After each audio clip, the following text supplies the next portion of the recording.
Well, happy Thursday, everybody. Finally getting around to this one. Christian Ballard, Ballard Sports Media and Sports Journalist, here with Ananias. Is that how you say it? Ananias Harris?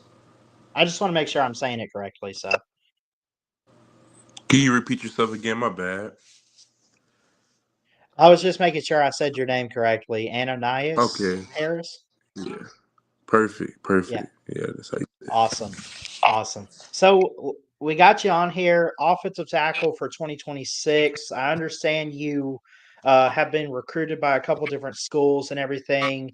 Last time I checked, and I could be wrong on this, and if so, I can go back and fix some stuff. But you're at Georgia Military College right now, or Georgia Military College. Yes. Georgia Military College in Milledgeville, Georgia. okay? And who do we have back here? Is this must be your dad here? Oh yeah, I muted the mic, so I knew that I had to pick up some food, but so excited for this How are interview. you? So excited. I'm good. I'm good. Good, good. So I was just telling him I had at least 5 questions I came up with. Feel free to give us anything that you feel everyone should know about him and his football career. But I have to ask first. I always got to know what got you into the sport you're playing. What got you into football? So it was about I started like actually playing football. I played little league when I was 9. I did a 9 to 10 little league, and I wasn't like sure if I really want to play football because you get thrown in it and all that. He's like, oh wow.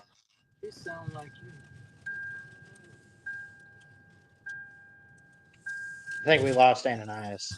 I'll jump back on. I'm sorry. It's okay. Yeah. Yeah, I gotta go sit down for this interview now.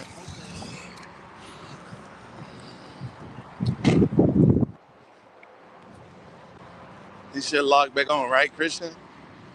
Yeah, we'll see if we don't see him, but it says he's still in here. If we have his audio, that should work fine. But Ananias.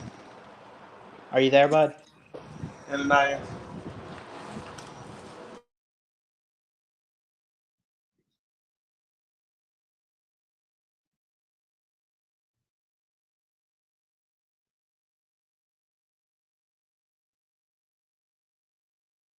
Hmm. We are having some technical issues, folks, so we'll try to get these guys back on as soon as we possibly can. I know we're live for this too, so but it happens. Um, let's see.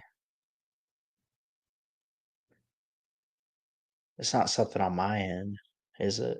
Let me see.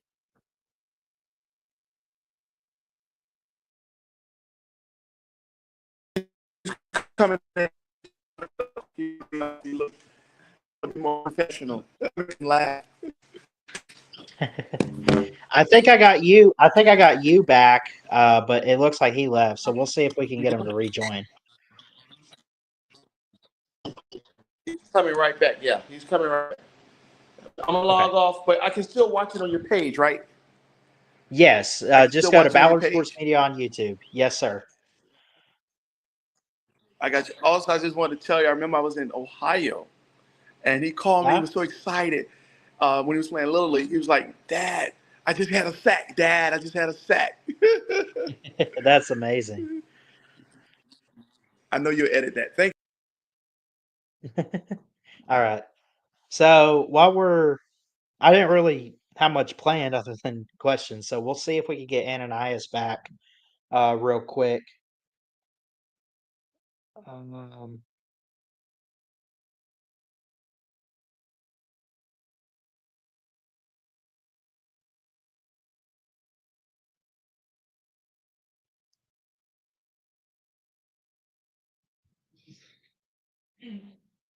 there we go.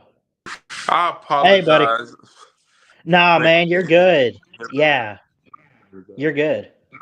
So yeah, just let's kind of back up a little bit. The first question, just always got to know what got you into football and what gets people into the sport that they're in. What about you personally? So When like I said, I played football. I played when I was 9 to 10. I played that year. My first time playing football, and to be honest, I didn't really like football. Like I was an aggressive kid growing up, and it wasn't like, oh, I'm just aggressive, and I like punishing people. Now, like it wasn't like that, but always. So I have family. Like my uncle, he played in the NFL for 11 years. Kendrick Clancy, he played D tackle. So after my 9 to 10 years, I stopped like for a look. I stopped till I was like 12, 13, going into my middle school years. And he was telling me like I start. So first, I wasn't as tall. I was like I wasn't tall as everybody. Like when I was growing up, I wasn't. I was like a normal height. And then when I got to middle school, that's when I sprouted.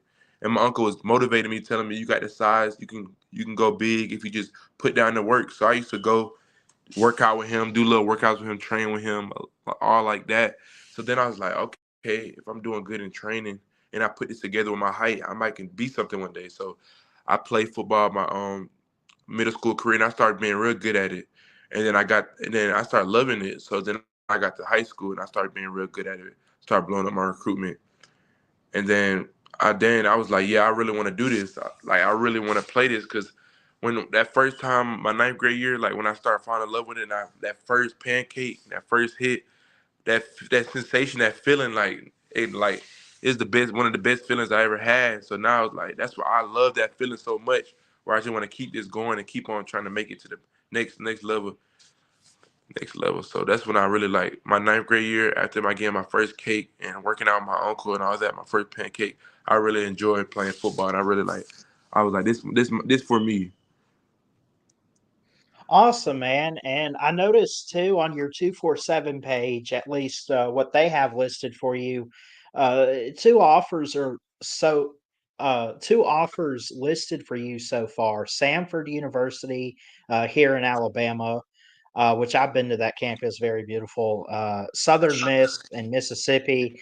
Have you taken visits anywhere to schools like that? Have you been in contact with teams like that? So And then what so, stands out about those schools? so Sanford was an official offer, but Southern Miss was an official offer, and I took a visit on there, and I really liked it.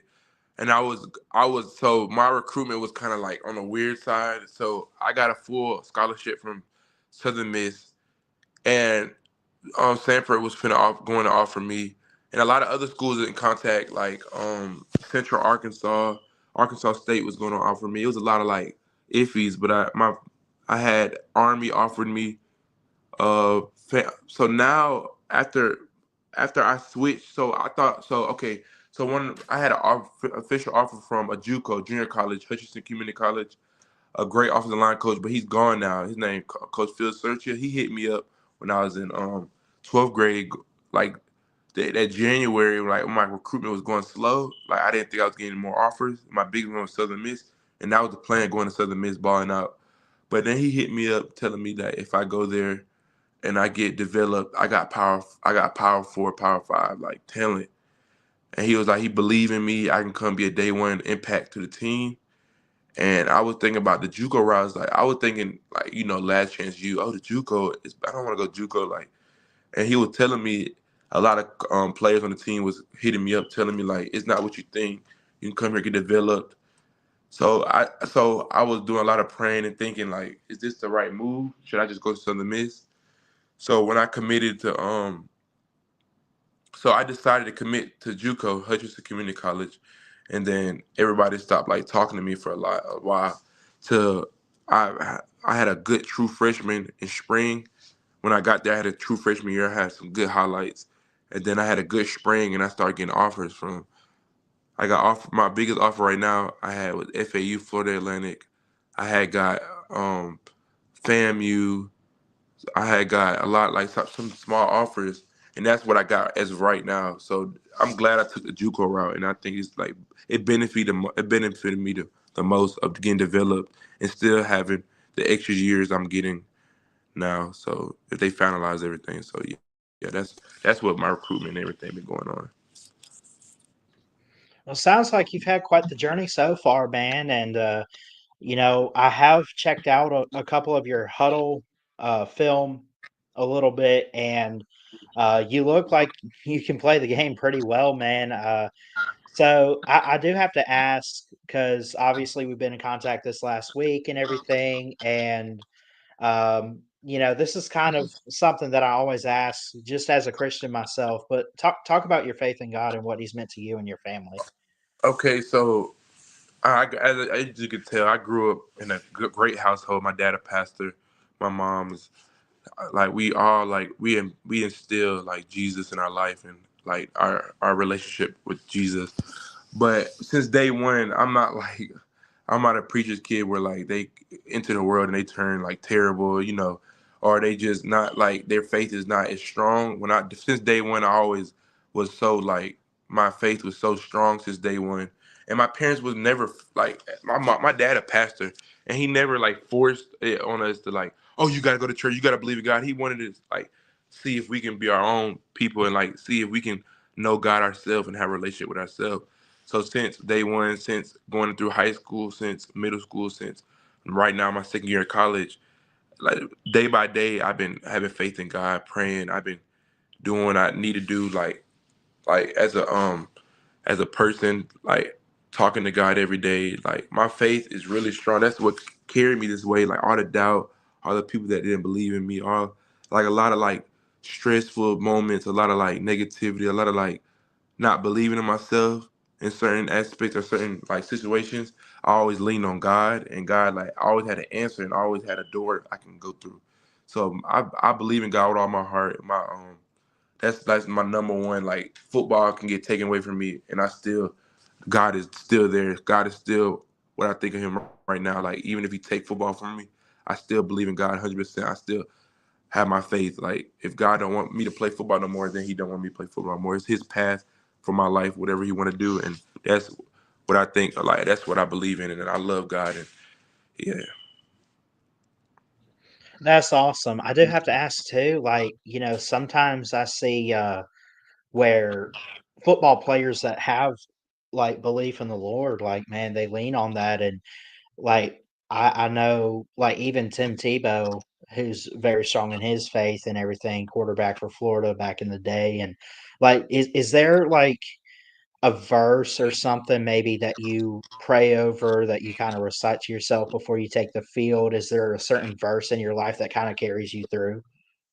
it's the verse Jeremiah 29:11. I don't know if this the correct verse at the moment, but it's you don't know what God don't you don't know what is the verse?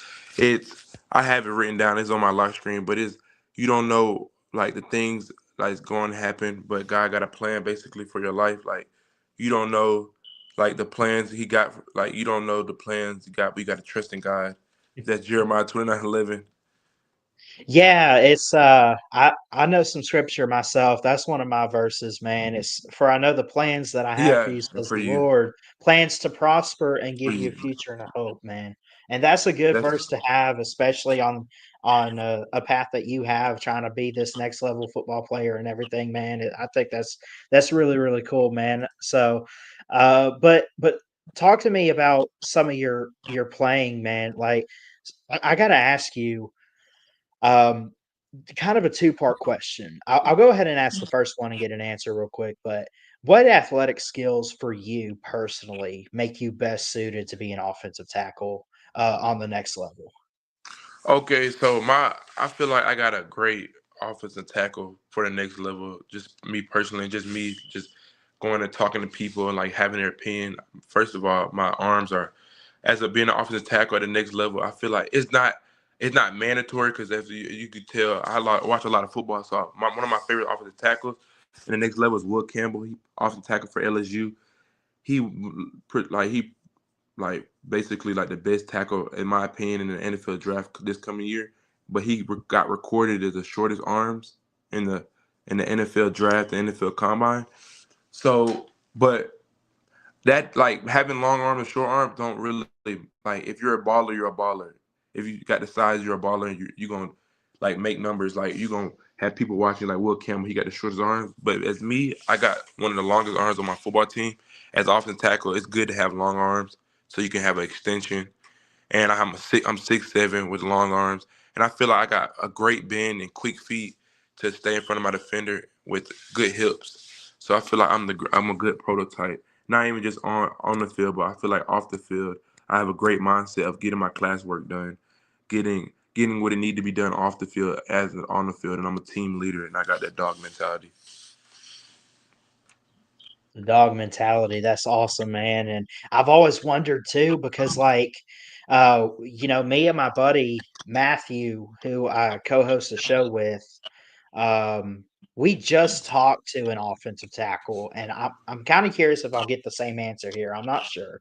But what what is the toughest part of playing a position like offensive tackle? There's a lot of people that get upset when a play fails, you miss a blocking assignment, something like that. We know it's not an easy position, it's not an easy job. We always look at the quarterback and it's the quarterback's fault or something, but I know it's always a team effort. So, like, what's the I gotta ask, what's the fun part of being an offensive lineman, but also what's the challenge? Like, why does that job in football seem to be one of the toughest? Okay, so the fun, I'm gonna get that question. The fun part is about having a man, you and another man in front of you, you moving another man from his will, and creating displacement and creating you having you're basically you versus another person, and you got the power without getting in any trouble, without getting any law trouble. Like you got the power to basically like murder, like be really aggressive, where you get to the point where you can like dominate and crush him without getting in any trouble. You can move a man without getting in no conflict or any trouble. So that's the fun thing about offensive lineman, where you can move, you can be aggressive, you can you can use all your anger and all your frustration out on a person without getting in trouble in a safe way. That's the fun part. The most I feel like the most struggling or the most difficult or the most the most like yeah difficult part of being an offensive lineman. So okay, so offensive lineman. If it was no offensive lineman in the game, the quarterback, the wide receiver, the running back would not have a chance against 11 defenders. D line, the linebackers, the cornerbacks, the safeties, the DBs. They won't have a chance. The offensive line through 4 quarters, 12 minutes a quarter, we're depending. They're the quarterbacks and running backs and the wide receiver. They're depending on the linemen to block to have so they can have their film, and the quarterback can have a safe pocket to throw, and the running back can have safe holes to run through. So it's the struggle of being an offensive lineman. I feel like, and the most impact it has on like a team and in general, being a great offensive lineman or just having a good offensive lineman in general, is if you not doing your job, like if anybody on the offensive line not doing the job, it could be one person. The play mess up. The play is the play is gone. It don't matter if it don't matter if a wide receiver just burst for 80 yards go route and he's wide open. But if one person on the offensive line mess up, screw his drop, then the play over. It's done. So so people depend on the offensive line to be. That's the mode of the offense. The offensive line. Nobody. It's not the wide receiver making the big plays. It's not the quarterbacks that making the big throws. If they don't, if Tom Brady and having an offensive line, he's not mobile to be honest. So if he haven't had an offensive lineman, a great offensive line in them trenches, he wouldn't be as efficient and as great as he is as a quarterback. So all these Right. quarterbacks and running backs that you see that's great nowadays, if you go back to who they was running behind, they had a great offensive line. So I feel like the offensive line is the mode and the best. So me, if I mess up on a pass block and I lose the rep and he hit the quarterback, everybody else on the other four offensive line did their job, but one person screwed it up and they now it's a tackle for loss, now it's a sack, now the play came and developed how it should be. So it's just that's why the offensive line is the most crucial position on the field. That's the most. I feel like, in my opinion, not being like I'm offensive lineman, but not being like just offensive lineman the best. I feel like it's the best position on the field. Just the most the most like being the most produced on the field. If it wasn't for the offensive line, like nobody would be where they at right now. I feel like so the offensive line should get a lot of credit, more credit than they deserve. Because when it's a good block, you don't see a lot of highlights of offensive linemen as much as you see a break of Saquon Barkley doing a backwards flip, backwards spin move, or I saw backwards jump that. hurdle, Yeah. backwards hurdle. So it's just like I feel like the offensive line is like the mode of just football in general, like being nasty, being aggressive, blocking, having that mentality where nobody can get to your quarterback. Just that's how I feel about it. Have you ever I gotta ask 'cause, your size for the position you play, have you ever played the defensive tackle position, and how is have you ever gotten a chance to do that, and if so, is it a little different considering you have to get after the quarterback, and is there a little bit more pressure there? So I haven't played D line since I was in Little League, so I can't really put an input. I can't really put nothing out there like what I think. But to be honest, I feel like offensive line is harder than D line. I feel like D Okay. line you don't D line is I feel like it's more smarter people, smarter humans on the offensive line than D line. In my opinion, I feel like you got to think more as the offensive lineman than the D lineman. Because the D lineman, you're getting out there running. The quarterback, offensive lineman, you got to have the technique. You got to sustain a dude in front of you for not getting past you for what 100 plus plays a game. And a D lineman can do a wrong assignment, and they still in the game. They can go run through a wrong hole. They can they can do the wrong assignment what the coach tell them to do, and they can make a play and they don't get hindered for it. But if we mess up we do one footwork wrong, one step, one punch, one anything, not sinking the hips, then the play is over with. We lose the rep, and it's an impact. D line they can do 1 foot wrong, go in the wrong hole, make the play, but it wasn't their assignment, but they still get credit for it. So I feel like that's how I feel about that question.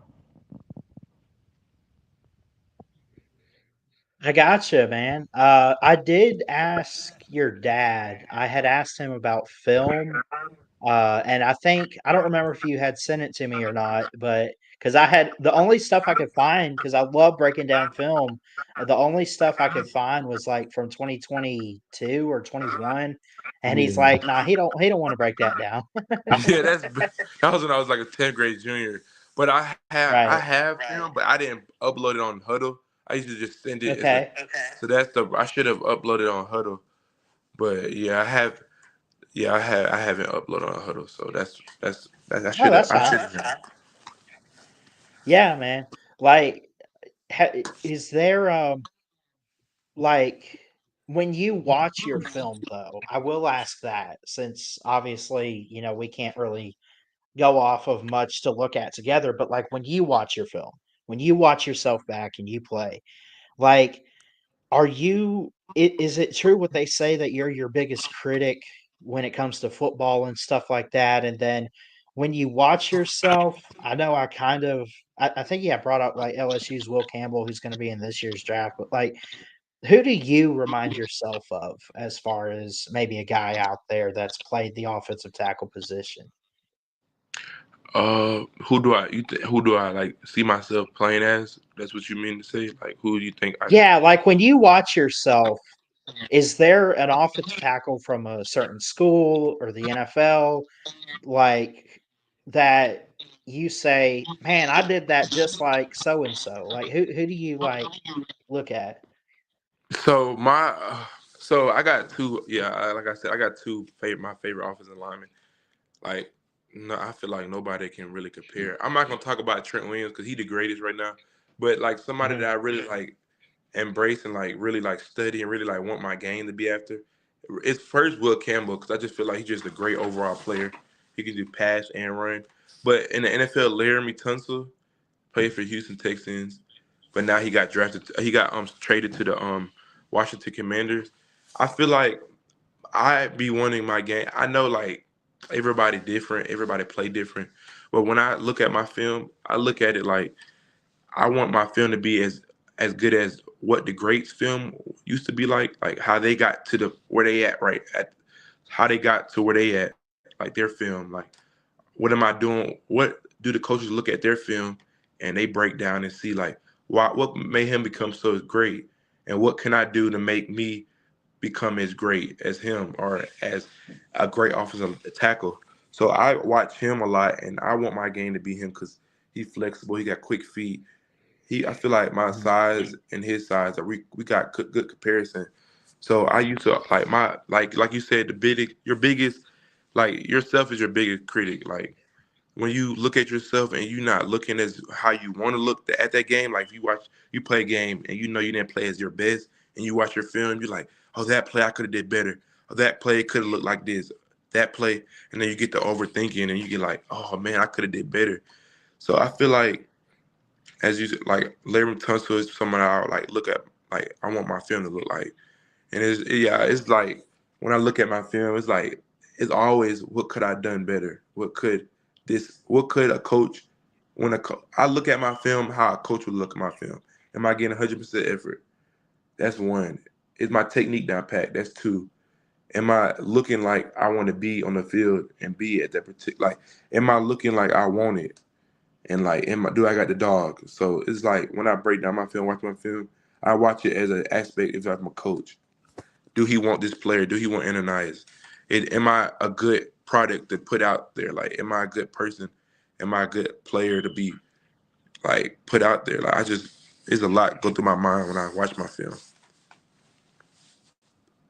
Yeah, I bet, man. And you know, I'm curious because I've interviewed a couple different players on here, and the world of college football is changing. And I know you're still a year or so away from that on the Division One or wherever you would end up type of level. But with the portal, with NIL, with everything that has changed the last maybe 5 years of football, like, do you look at any of that, or do you view that as maybe a distraction and you just want to get out on the field? Like, how do you feel about all those changes in football? Like I said in the beginning, like at first, it's like being a human, it's like, wow, all this stuff going on. Do I got a chance? But I look at it like if I do everything in my power to be as good as I can be with the size I got and the mentality I got and the smartness I got, if I can be the best person, if I can do everything right, if I can do everything in my power to give everything I do 100%, and I become the best version of me, I feel like anybody in the country would want to grab somebody like me. Like I feel like I got what it takes to play at anywhere. I know there's a lot of players in the portal. I know there's a lot of like JUCO players that want the same as me. But I feel like me being me, I feel like I can play at any level possible. I can play at Alabama. I can play at Auburn. I got a buddy that we play high school football together. He's starting right tackle right now, looking for me for Alabama. Me and him hit up. We talk to this day. So it's a So lot you of. know, not to cut you off, that's a pretty good tackle for us, man. I'm a big Alabama fan. You might have to get me in touch with him if you can, man. I But got go you. on. Yeah. I'm just saying. So, so I know like me and him used to train together. Like when I was in high school, I used to go to his house. We used to train together. We used to go to the field. We used to train together. And look where he at now. He at Alabama, and he always would tell me I got what it takes. But my route was different than his. So now I'm thinking like, I got this. I got time because if I'm not overthinking, because what God got for me is what He got for me. I can't overthink what God got for me. I gotta trust in God and put my faith in God. And I feel like with the ability I have and everything I have, I could play anywhere I want. I just gotta put each foot forward every day and work as hard as I can to be the greatest version of myself. Absolutely, man, and, yeah, that's really good stuff there. I've been looking forward to this, interview with you all week, man. I think it went very well. I've honestly kinda run out of stuff to ask, like, I want to ask more, but I'm not sure, but just kinda, like, give a brief summary of, like, where people can follow you on social and just overall, like, what would be your message to the recruiters out there that are looking at you and you say, "This is my pitch for why you need me on your team," like, as we end the show today. So my Twitter is Ananias here. This is my name with my last name at the handle. It's really simple. You can catch me on there. I'll be on there. But as a recruiter looking at me, I feel like what you're gonna get out of me is a first. It's not even we can talk about on the field. Off the field, I'm a great person. I'm not gonna lack in anything off the field. I'm I'm I'm doing everything I can off the field. So because you can't be good on the field if you're not good off the field. Your dreams, whatever your dreams you have on the field, you can't be good at it if you're off the field is not. clicking. It's not right. So I feel like as a player, you're not gonna worry about me. Oh, his grades. You're not gonna worry about is his pants gonna be pulled up. Is his manners gonna be is his manners gonna be as where it need to be? I feel like I'm great off the field. On the field, I feel like you're getting a 6'7", long arm, long legs, bendable, quick feet, flexible, mentally strong, physically strong. I feel like you're getting a dog. I feel like you're getting a player that's like a student to the game at my position. I feel like you're getting someone that knows his position from from like a baby. I know my position from like every corner, every turn. I know my position. So you're getting an all around player, and you're getting someone who gonna impact day one, and someone who gonna be for the team and not just for himself. Awesome. Ananias, thank you so much for doing this, man. Love and appreciate you and your dad for helping set this up, man. And like I said, just double check and or just to remind people where to find you on social, just shout yourself out, man. I really don't mind that at all. And I really love and appreciate you for doing this interview, and may God bless you. And I hope that you make it big in college one day, that you can look up and just that, I really hope you make it big, man, because like you said, you got an underdog story, and it's amazing to see what God's doing. Got you. Yes, sir. I appreciate you for letting me join your media, and I really enjoyed talking to you and having a conversation with you. And it really shows. So everybody that want to know who I am, you can talk to me at Ananias Harris on Twitter, and I'm an open book. You can find me and talk to me, and I'm going. So I got you. Appreciate you a lot. Awesome. Thank you, buddy. All right. Love you guys. Be sure to hit that thumbs up.